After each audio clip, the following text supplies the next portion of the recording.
मजदूरों के हक की लड़ाई यहाँ पर जारी है और आज प्रताप सिंह खाचरियावास यहाँ पर आए हैं। क्या कुछ कहेंगे, एक बार इन्हीं से जानते हैं। सर, बहुत लंबा समय हो जाता है, 7,265 दिन हो गए।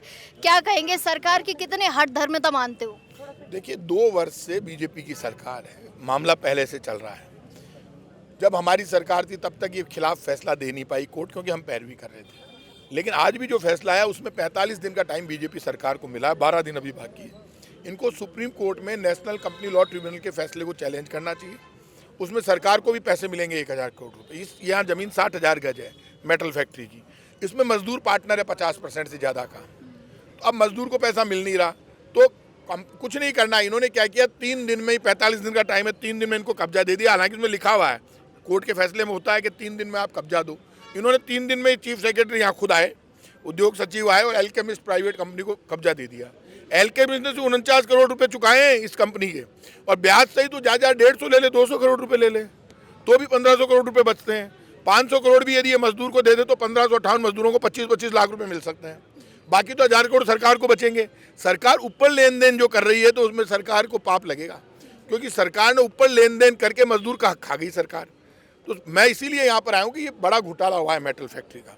अभी भी टाइम है, सुप्रीम कोर्ट में चैलेंज करे, एल्केमिस्ट कंपनी को सरकार बुलाए, कब्जा गलत दे दिया और ये कब्जा वापस लेकर इसको नीलाम कर दे कंपनी को, और एल्केमिस्ट का जो पैसा है वो चुका दे और मजदूर को दे दे 500 करोड़ रुपए, और बाकी 1,000 करोड़ रुपए खुद लेकर जाए सरकार को फायदा होगा। 1500 मजदूर सर, जिसमें से आधे तो गुजर गए हैं, कुछ बचे हैं जो उनकी हालत बेकार हो रखी है, कुछ के बच्चे यहाँ पर अपना हक मांगने आए। बिल्कुल ठीक कह रहे हो आप, इनके हालत ख़राब है, ये मैं जानता हूँ। मैं जब पढ़ता था, मैं यहाँ कोई नौकरी तो किया नहीं, आप जानते हो, तब भी मुझे बुलाया था, मैं आया था। यहाँ का मजदूर भी बेचारा डरा हुआ है। उसको बीजेपी वाले आकर कहते हैं हम दे देंगे, कुछ मिल जाए कर जाए। अभी तुम शांति रहो, हर बार इनको बेवकूफ़ बना के और मजदूर को डरा देते हैं। मजदूर की हालत बहुत ख़राब है। आज इसीलिए कांग्रेस पार्टी आई है कि मजदूर ये समझ ले कि मजदूर के साथ कांग्रेस पार्टी खड़ी है, हम सब खड़े। और मैं मजदूरों की तरफ से एक पैरवी करके, यदि ये नहीं लगाते हैं केस, तो मजदूरों की तरफ से तो हम केस लगवाएंगे। लेकिन यदि सरकार एफिडेविट दे वहाँ पर कि हम एल्केमिस्ट क्या मांग रही है, और एल्केमिस्ट कहेगी हम तो 200 करोड़ चाहते हैं कि हम इसको दे देते हैं, और फिर सरकार इसको नीलाम कर दे, तो भी 200 करोड़ उसको चुकाकर भी सरकार के पास 1500 करोड़ रुपए बच जाएंगे, 1500 या 1800 करोड़ रुपए। तो लेकिन सरकार एफिडेविट देगी तो वो भरोसा करेगा ना सुप्रीम कोर्ट उनके ऊपर। लेकिन सर, रोज कोई ना कोई नया मुद्दा आ रहा है। अभी आप कह रहे थे कि 10 तारीख को जो है फिर से पैसा खर्च करने की तैयारी की जा रही है। नो डाउट ये हालत बहुत ख़राब है। आप खुद इस बात को जानते हैं कि अभी इन्होंने जो बीजेपी की सरकार है वो मुद्दों से ध्यान हटा रही है, और बीजेपी के मुख्यमंत्री जयपुर से ही हैं। मुख्यमंत्री भी फेल हो गए और इनकी सरकार भी फेल हो गई। आप ये मानकर चलना, सरकार जो ये पाप कर रही है उस पाप का जवाब तो सरकार को देना पड़ेगा। और ये मानकर चलना, जयपुर की जनता भी पश्चाताप कर रही है, राजस्थान भी कर रहा है। अब 2 वर्ष हो गए, अब हम चुप नहीं रह सकते, अब हम लड़ेंगे। क्या लगता है, प्रवासी दिवस मनाया जा रहा है, उस पर कितना खर्चा करने की जो है सरकार की मंशा है?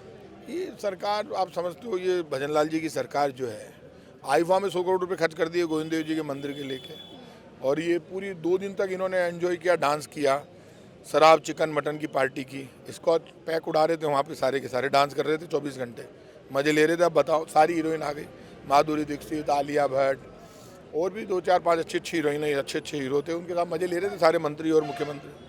अभी वापस मज़े लेंगे तो भी इनको कौन रोके, पुलिस खड़ी कर देते हैं बाहर।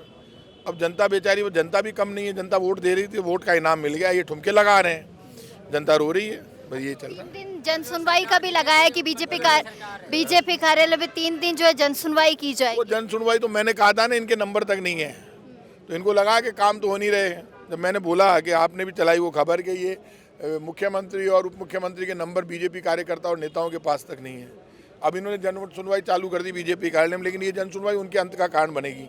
इसलिए बनेगी अंत का कारण कि जन सुनवाई तो ये कर रहे हैं लेकिन काम नहीं कर रहे ना, ज़्यादा बिगड़ेगी, इनके हालात और ज़्यादा बिगड़ेंगे। जितनी ये जन सुनवाई करेंगे उतने हालात बिगड़ेंगे, ये मानकर चलना। चलिए, बहुत शुक्रिया सर।